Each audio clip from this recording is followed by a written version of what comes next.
देहरादून में औद्योगिक परिषद सभागार में बैठक आयोजित मंत्री गणेश जोशी ने की बैठक की अध्यक्षता। लंबित प्रकरणों के शीघ्र निराकरण के दिए निर्देश। हरिद्वार में दिल्ली धमाके के बाद सुरक्षा एजेंसियां अलर्ट। एसएसपी ने हर की पैड़ी समेत कई स्थानों का किया निरीक्षण। हर कोतवाली क्षेत्र में चेकिंग अभियान किया तेज। मसूरी में शहीद स्थल झूला घर पहुंचे पूर्व मुख्यमंत्री हरीश रावत। शहीद आंदोलनकारियों को दी श्रद्धांजलि। राज्य आंदोलनकारियों को किया सम्मानित। रुड़की में ज्वाइंट मजिस्ट्रेट कार्यालय में लोकतांत्रिक जनमोर्चा कांग्रेस कार्यकर्ताओं ने राष्ट्रपति के नाम सौंपा ज्ञापन। राज्य सरकार पर लगाए गंभीर आरोप। रुड़की मदरसे में निःशुल्क स्वास्थ्य शिविर का आयोजन। सैकड़ों लोगों ने पहुंचकर स्वास्थ्य की कराई जांच। ज्वाइंट मजिस्ट्रेट दीपक रामचंद्र सेठ ने किया शुभारंभ।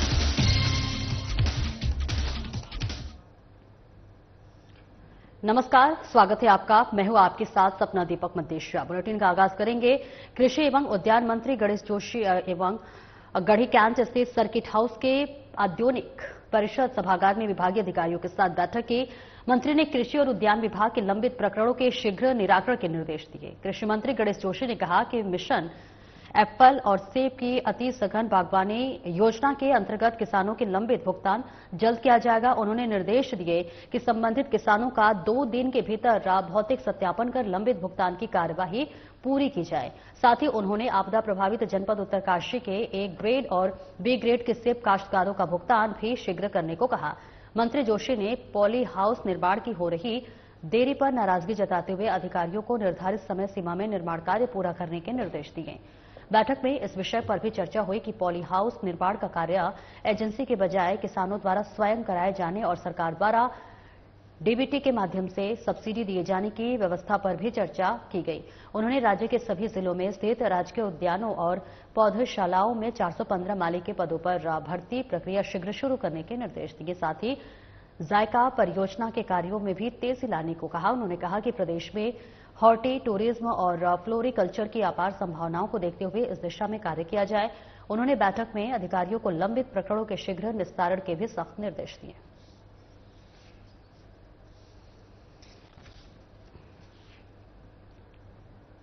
दिल्ली के लाल किले के गेट नंबर 1 के पास धमाके की घटना के बाद हरिद्वार में सुरक्षा एजेंसियां पूरी तरह से अलर्ट पर है। हरिद्वार के एसएसपी प्रमेंद्र सिंह डोभाल ने खुद रेलवे स्टेशन, बस स्टैंड और हर की पैड़ी सहित कई संवेदनशील स्थानों का निरीक्षण किया। उन्होंने अधिकारियों को निर्देश दिए कि किसी भी स्तर पर लापरवाही बर्दाश्त नहीं की जाएगी। धर्मनगरी की सुरक्षा को देखते हुए हर कोतवाली क्षेत्र में चेकिंग अभियान तेज कर दिया गया है। नोडल अधिकारी और पुलिस टीम संदिग्ध व्यक्तियों, वाहनों और होटलों की लगातार जांच कर रही है। हरिद्वार की नगर कोतवाली, ज्वालापुर, रानीपुर और सीटकुल थाना क्षेत्रों में पुलिस की जगह जगह नाकाबंदी की गई है। संवेदनशील इलाकों में गश्त बढ़ा दी गई है और सीसीटीवी कैमरों के जरिए हर गतिविधि पर पैनी नजर रखी जा रही है। हरिद्वार पुलिस ने लोगों से अपील की है कि वे सतर्क रहें और किसी भी संदिग्ध व्यक्ति या फिर गतिविधि की सूचना तुरंत पुलिस को दे। सुरक्षा व्यवस्था को लेकर प्रशासन पूरी तरह मुस्तैद है ताकि धार्मिक नगरी में शांति और सुरक्षा कायम रहे। दिल्ली में लाल किले में हुए बम धमाके के बाद से हरिद्वार में संवेदनशीलता काफी ज्यादा बढ़ी हुई है। इसको देखते हुए पुलिस बल सभी बाहर निकाला गया है। सभी पुलिस बल इस समय चेकिंग पे लगा हुआ है। किसी भी प्रकार की संदिग्ध वस्तु या संदिग्ध व्यक्ति अगर दिखाई देता है या पहचान में आता है, उसके अनुरूप जो हमारी एसओपी है उसके अनुरूप कार्रवाई कर सके। इसके लिए एसपी सिटी और एसपी ग्रामीण स्तर के नोडल अफसर इसमें लगाए गए हैं, जिनके साथ आवश्यक पुलिस बल दिया गया है और ये अग्रिम आदेशों तक ये चेकिंग लगातार सामान्य में जो हमारा जनपद का पुलिस बल के साथ साथ पीएससी बल को कॉम्बिंग के लिए लगाया गया है। साथ में हमारी डॉग स्क्वाड की टीम्स हैं, हमारी बीडी स्क्वाड की टीम है, हमारी इंटेलिजेंस की टीम है, वो लगातार काम करते हैं। हरिद्वार धार्मिक स्थल होने के साथ साथ पूरे देश में एक विशेष स्थान रखता है मां गंगा मैया के द्वार पर, इसलिए इसकी संवेदनशीलता और बढ़ जाती है। इसी के अनुरूप जो हमारा पुलिस बल है उसको ब्रीफ भी किया गया है। पूर्व के हमारे अनुभव हैं उनको देखते हुए आवश्यक जो पुलिस बल को ब्रीफ करके लगाया जाए। तो जनता से आपके माध्यम से समझ जनता से अपील करूंगा कि इस घड़ी में इस तरीके की अगर कोई संदिग्ध वस्तु या संदिग्ध व्यक्ति दिखाई देता है तत्काल पुलिस को अवगत कराएं, 112 के माध्यम से कंट्रोल रूम को अवगत कराएं ताकि जो आवश्यक पुलिस कार्रवाई है वो की जा सके। साथ में किसी भी तरीके से उत्तेजना में या आवेश में आके कुछ भी इस तरीके से चीजों को ना करें या सोशल मीडिया में जिस प्रकार से अफवाहों पर ज्यादा ध्यान ना दें। तत्काल पुलिस बल को इस संबंध में 112 के माध्यम से अवगत कराएं ताकि आवश्यक कार्रवाई की जा सके। पूर्व मुख्यमंत्री हरीश रावत ने शहीद स्थल झूला घर पहुंचकर राज्य आंदोलन में शहीद हुए आंदोलनकारियों को श्रद्धांजलि अर्पित की। इस दौरान उन्होंने उत्तराखंड राज्य आंदोलनकारियों को सम्मानित भी किया। उन्होंने राज्य सरकार पर जमकर निशाना साधा और 2027 में उत्तराखंड में कांग्रेस की सरकार के आने पर गैरसैंण को स्थायी राजधानी बनाने की बात कही। पूर्व मुख्यमंत्री हरीश रावत ने कहा कि शहीद स्थल हमारे लिए प्रेरणा का स्रोत है। यहां आना हर व्यक्ति के लिए गौरव का क्षण होता है। उन्होंने राज्य सरकार पर निशाना साधते हुए कहा कि शराब तो घर घर तक पहुंचा दी गई है, लेकिन गांव में होने वाले अनाज को बाजार नहीं मिल पा रहा। वहीं शहर कांग्रेस अध्यक्ष अमित गुप्ता ने कहा कि मसूरी में आंदोलनकारियों को सम्मानित करना गर्व की बात है। जहां भारतीय जनता पार्टी की सरकार में राज्य आंदोलनकारी की अनदेखी की जा रही है, वहीं पूर्व मुख्यमंत्री हरीश रावत ने ऐसे व्यक्तियों को सम्मानित कर रहे हैं जिन्होंने राज्य आंदोलन में बढ़ चढ़कर हिस्सा लिया। स्थल है, बलिदानी स्थल है। ये स्थल वो है जिसने हमको राज्य का अस्तित्व दिया, राज्य बनने का रास्ता बनाया। तो यहाँ आकर के तो हमेशा प्रेरणा ही ली जाती है कि हम, ये एक प्रकार का मापन भी है कि हम ठीक कर रहे हैं नहीं कर रहे, उन आकांक्षाओं के अनुरूप चल रहे नहीं चल रहे, जिसके लिए लोगों ने बलिदान दिया, और साथ साथ ताकत भी देता है कि हम उस रास्ते पर चले। उत्तराखंड राज्य बना, उसका कहीं न कहीं मसूरी एक बहुत बड़ा स्थल रहा है जहां से इस आंदोलन को गति मिली, ऊर्जा मिली। और आज हरीश रावत जी यहां पहुंचे हैं और जो जितने भी हमारे आंदोलनकारी जो मसूरी के हैं, उनसे एक चौपाल, एक वार्तालाप करने के लिए वो आए हैं कि आंदोलनकारियों की क्या पीड़ा है और 25 साल में जो उत्तराखंड राज्य में जो होना चाहिए था और जो नहीं हो पाया, उसके लिए वो आज उनसे वार्तालाप करने यहाँ पहुंचे हैं, उनके विचार जानने के लिए पहुंचे हैं, जिससे आगे जब चुनाव होंगे और 27 में निश्चित रूप से इस बार भाजपा को उखाड़ फेंकने का काम करेगी कांग्रेस। और डीएम टिहरी नीतिका खंडेलवाल ने प्रतापनगर के सिम मुखेम में 25 नवंबर से आयोजित 3 दिवसीय सांस्कृतिक और विकास मेले को लेकर व्यवस्थाओं का निरीक्षण किया। इस दौरान डीएम ने मंदिर के गर्भगृह में सेम नाग राजा के दर्शन कर पूजा अर्चना की। डीएम ने पर्यटन विभाग के गेस्ट हाउस से उत्तर द्वारिका के 5वें धाम सेम नागराज राजा मंदिर तक स्थलीय निरीक्षण कर समस्त व्यवस्थाओं का जायजा लिया। और डीएम ने वन विभाग को भागी सौड़ मेला दौड़ मैदान में से सेम मुखेम मंदिर तक रास्ते पर झाड़ी कटान करने, साफ सफाई करवाने, सुरक्षात्मक दीवार को जल्द पूरे करने के निर्देश दिए। इसके साथ ही अधिशासी अभियंता लोक निर्माण विभाग को सड़क और पार्किंग को लेकर आवश्यक कार्रवाई करने को कहा। डीएम नीतिका खंडेलवाल ने मंदिर से वापस आ रहे श्रद्धालुओं से बातचीत कर सुविधाओं को लेकर जानकारी ली। प्रबंधक मेला समिति विजय पोखरियाल ने सेम नाग राजा मंदिर की महिमा और मेले के संबंध में जानकारी दी। डीएम ने पर्यटन विभाग के गेस्ट हाउस में मेले को लेकर अधिकारियों और मेला समिति के सदस्य गणों के साथ बैठक भी की। वहीं डीएम ने विभिन्न सड़कों का भी निरीक्षण किया। उन्होंने ईगी लोनीवी से जानकारी देते हुए आवश्यक दिशा निर्देश दिए।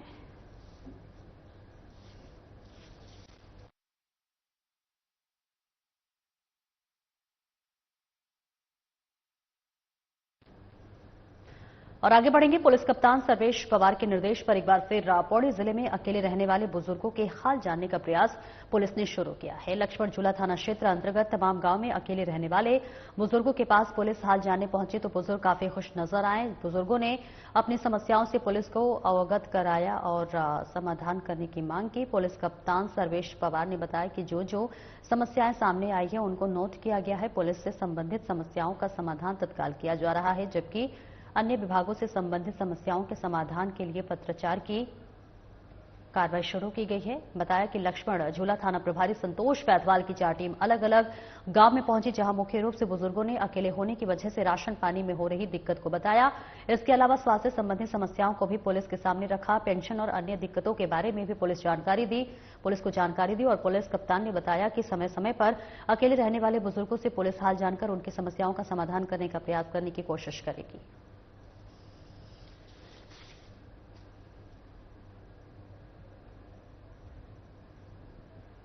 फोनिक्स ग्रुप के चेयरमैन और बीजेपी नेता चरब जैन ने रुड़की के सौत मोहल्ले स्थित मदरसे में निःशुल्क स्वास्थ्य शिविर का आयोजन किया। तो वहीं शिविर में सैकड़ों लोगों ने पहुंचकर अपनी स्वास्थ्य जांच कराई। कार्यक्रम का शुभारंभ मुख्य अतिथि ज्वाइंट मजिस्ट्रेट दीपक रामचंद्र सेठ ने फीता काटकर किया। उन्होंने इस पहल की सराहना करते हुए कहा कि समाज सेवा का ये प्रयास वास्तव में मानवता की सच्ची मिसाल है। हर व्यक्ति को इससे प्रेरणा लेनी चाहिए। वहीं बीजेपी नेता चरब जैन ने कहा कि हमारा उद्देश्य है कि समाज का कोई भी व्यक्ति आर्थिक परेशानी के कारण इलाज से वंचित न रहे। ये मुहिम लगातार जारी रहेगी। अंत में उन्होंने कहा कि उन्हें गौरव के उनके स्वास्थ्य शिविरों का लाभ हर धर्म हर वर्ग का व्यक्ति ले रहा है और यही भारत की असली पहचान है।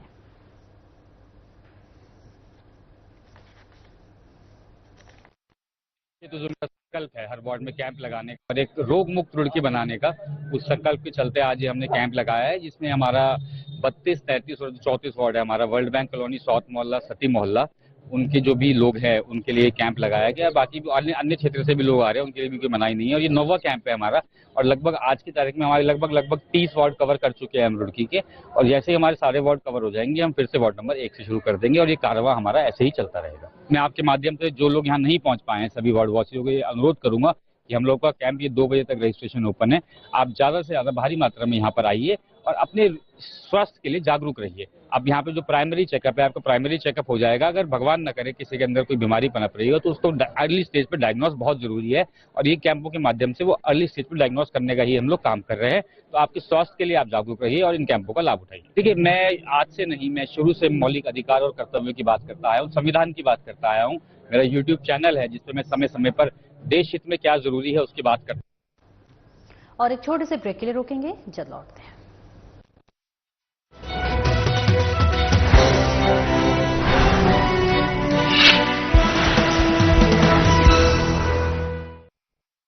आज उत्तराखंड बन रहा है नए रोजगार का केंद्र। इस बदलाव की मिसाल बनी है मुख्यमंत्री स्वरोजगार योजना, जो प्रधानमंत्री नरेंद्र मोदी जी की प्रेरणा और मुख्यमंत्री पुष्कर सिंह धामी जी के दिशा निर्देश में चलने वाली एक महत्वाकांक्षी योजना है। अब तक 39,000 से ज्यादा युवाओं ने शुरू किया अपना व्यवसाय और 1 लाख से अधिक लोगों को मिला है रोजगार। अब सफलता को नई उड़ान देने आई है मुख्यमंत्री स्वरोजगार योजना 2.0। ये सिर्फ योजना नहीं बल्कि आर्थिक क्रांति है। आसान ऋण, बिना गारंटी शुरुआत और मार्जिन मनी की सहायता के साथ हस्तशिल्पी, प्रवासी, महिलाएं या बेरोजगार, स्वरोजगार 2.0 है सबके साथ। ग्रामीण या स्थानीय उत्पाद पर मिलेगी अतिरिक्त मदद ताकि विकास पहुंचे हर घाटी तक। सामान्य वर्ग के युवा को 90% तक ऋण, सिर्फ 10% अंशदान। SC, ST, OBC और पूर्व सैनिकों को 95% तक ऋण, सिर्फ 5% अंशदान। इसके साथ ही महिला, दिव्यांग, ग्रामीण व ODOP उद्यमियों को मिलेगा 5% अतिरिक्त प्रोत्साहन।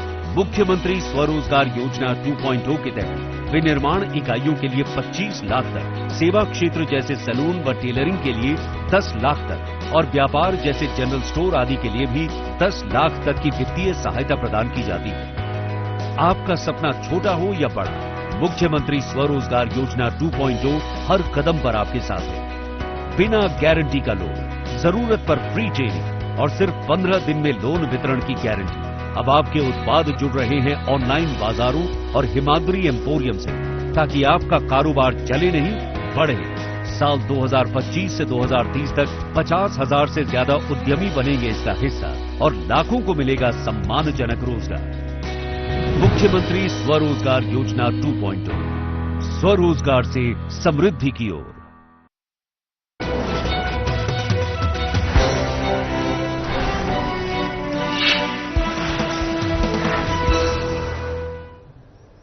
अब ब्रेक के बाद एक बार फिर से स्वागत है आपका। खबरों में आगे बढ़ेंगे। रुड़की के तहसील परिसर स्थित ज्वाइंट मजिस्ट्रेट कार्यालय में लोकतांत्रिक जनमोर्चा और कांग्रेस कार्यकर्ताओं ने ज्वाइंट मजिस्ट्रेट के माध्यम से राष्ट्रपति के नाम ज्ञापन सौंपा। ज्ञापन में राज्य सरकार पर गंभीर आरोप लगाए गए। लोकतांत्रिक जनमोर्चा और कांग्रेस कार्यकर्ताओं ने आरोप लगाया कि उत्तराखंड में बीजेपी सरकार द्वारा पहाड़ी और मैदानी लोगों को बांटने का काम किया जा रहा है, जिससे उत्तराखंड की जनता में रोष व्याप्त है। लोकतांत्रिक जनमोर्चा अध्यक्ष सुभाष सैनी ने कहा कि उत्तराखंड की बीजेपी सरकार राज्य को पहाड़ी और मैदानी वर्गों में बांटने की कोशिश कर रही है और ऐसी बयानबाजी और फैसले प्रदेश की सामाजिक एकता पर सीधा हमला है। उन्होंने कहा कि कुछ राजनीतिक चेहरे भी हैं जो इस विभाजनकारी राजनीति का समर्थन कर रहे हैं, जिससे प्रदेश का माहौल लगातार बिगड़ रहा है। उन्होंने मांग की है कि इस तरह की ओछी राजनीति को तुरंत रोका जाए और सामाजिक सौहार्द बनाए रखने के लिए सख्त कदम उठाया जाए। ज्वाइंट मजिस्ट्रेट दीपक रामचंद्र सेठ ने कहा कि लोकतांत्रिक जनमोर्चा के पदाधिकारियों ने राष्ट्रपति के नाम से ज्ञापन दिया है। क्षेत्र में जो आज ये दोनों साइड का और आरक्षण का जो मुद्दा गरमाया हुआ है, इसी विषय में हम सभी ने लोकतांत्रिक जनमोर्चा के बैनर पर ये हमने ज्ञापन भेजा है महामहिम राष्ट्रपति और SDM के माध्यम से। और हम ये चाहते हैं कि उत्तराखंड में सभी सबको समान अवसर मिले जब उत्तराखंड बन गया। अब वो मैदान और पहाड़ की बात इसलिए नहीं आती कि मैदान का आदमी वहां जाना नहीं चाहता था और वो इसे लेना भी नहीं चाहते थे, लेकिन जब केंद्र सरकार ने ये भाई के कारण विधानसभा में हुई वो बहस जिसमें बीजेपी सरकार की तरफ से क्षेत्रवाद की भावना को भड़काने का और राज्य में आग लगाने की कोशिश की है। उस आग को बुझाने के लिए हमारी दो मांगे हैं। जो एक मांग जो की थी उत्तराखंड आंदोलन को लेकर गैरसैंण राजधानी बने, तो पहली सरकारों ने गैरसैंण को बिल्डिंग को बनाया, बाद में सत्र भी चलाए और बाद में सत्र अब भी चल रहे हैं, लेकिन गैरसैंण को नहीं बनाकर ये राज्य के नागरिकों की भावनाओं का ये सरकार उनका भी अपमान कर रही है कि लोग लोकतांत्रिक जनमोर्चा के लोग हैं, पार्टियों के भी लोग हैं, सब लोग हैं।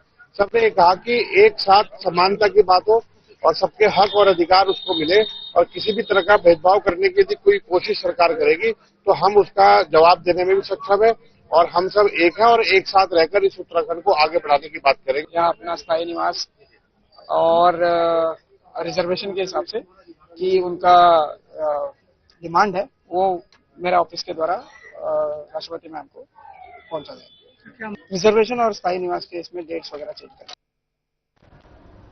काशीपुर क्षेत्र में गाय सांडों की बढ़ती तादाद आमजन की दुश्वारियां बढ़ा रही है। स्थानीय लोगों का कहना है कि नगर निगम प्रशासन इस ओर ध्यान नहीं दे रहा है। ये नजारा मोहल्ला सिंघाना स्थित दुर्गा मंदिर के पास का है, जिसका एक सिरा मोहल्ला काजी बाग से भी मिलता है। बेसहारा गौवंश पशुओं के मुख्य मार्ग पर बैठ जाने से राहगीरों का चलना मुश्किल हो गया है और मुख्य मार्ग बंद हो गया है। इसके अलावा शहर में इन दिनों मिनी चौराहों और हाईवे के साथ ही गली मोहल्लों और कॉलोनियों में सांड और गायों के झुंड घूम रहे हैं। सुबह स्कूल जाने वाले बच्चे और दफ्तर जाने वाले कर्मचारियों के साथ ही महिलाओं और बुजुर्गों में इनका भारी खौफ है, जिसके चलते लोगों को घर से निकलने में परेशानी हो रही है। लेकिन नगर निगम इस ओर कतई गंभीर नहीं है।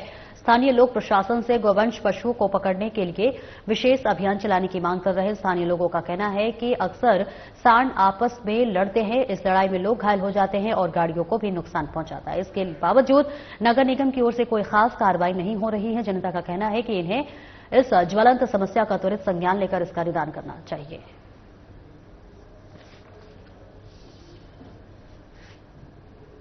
भीमताल क्षेत्र में पुलिस ने अवैध मादक पदार्थों की खेती के खिलाफ एक बड़ी कार्रवाई को अंजाम दिया है। भीमताल पुलिस की टीम ने ग्राम खलड़ी गाधे बेरी जाला और खैरो लापत और खैरोला पांडे में लगभग 25 नाली भूमि पर अवैध रूप से उगाई गई भांग की खेती को काटकर नष्ट किया। पुलिस टीम ने अवैध भांग के पौधों को मौके पर ही इकट्ठा किया और पेट्रोल डालकर आग लगा दी, जिससे कि पूरी खेती तहस नहस हो गई। कार्रवाई के दौरान पुलिस कर्मियों ने क्षेत्र के समस्त ग्राम प्रधानों और ग्रामवासियों के साथ बैठक की। पुलिस ने सभी को स्पष्ट निर्देश दिए कि इस प्रकार की अवैध खेती करना कानूनन अपराध है और ये सीधे तौर पर नशे और मादक पदार्थों के सेवन को बढ़ावा देती है।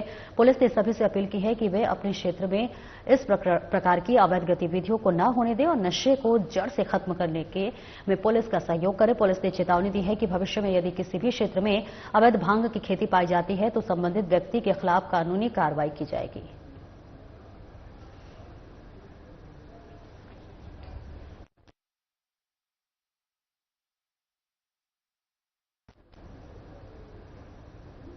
और फिलहाल इस बुलेटिन में इतना ही, लेकिन जाते जाते सीधे लिए चलते हैं आपको ऋषिकेश के त्रिवेणी घाट, जहां गंगा आरती का लाइव प्रसारण चल रहा है।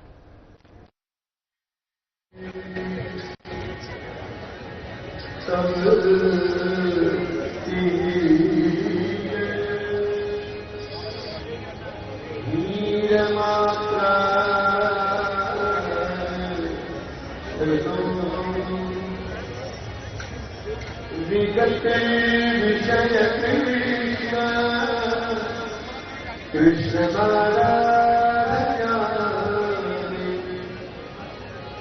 सकल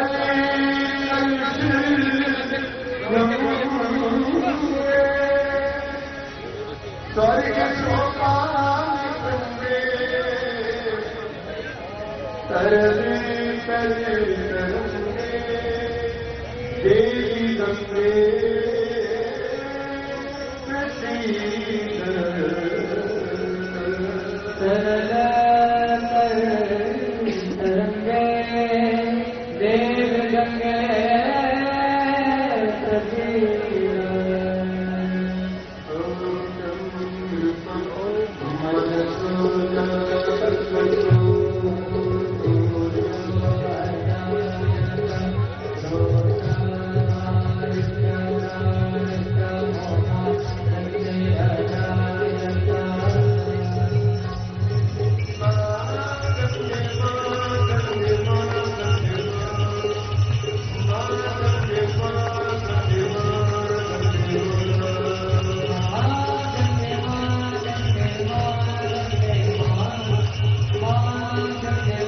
जय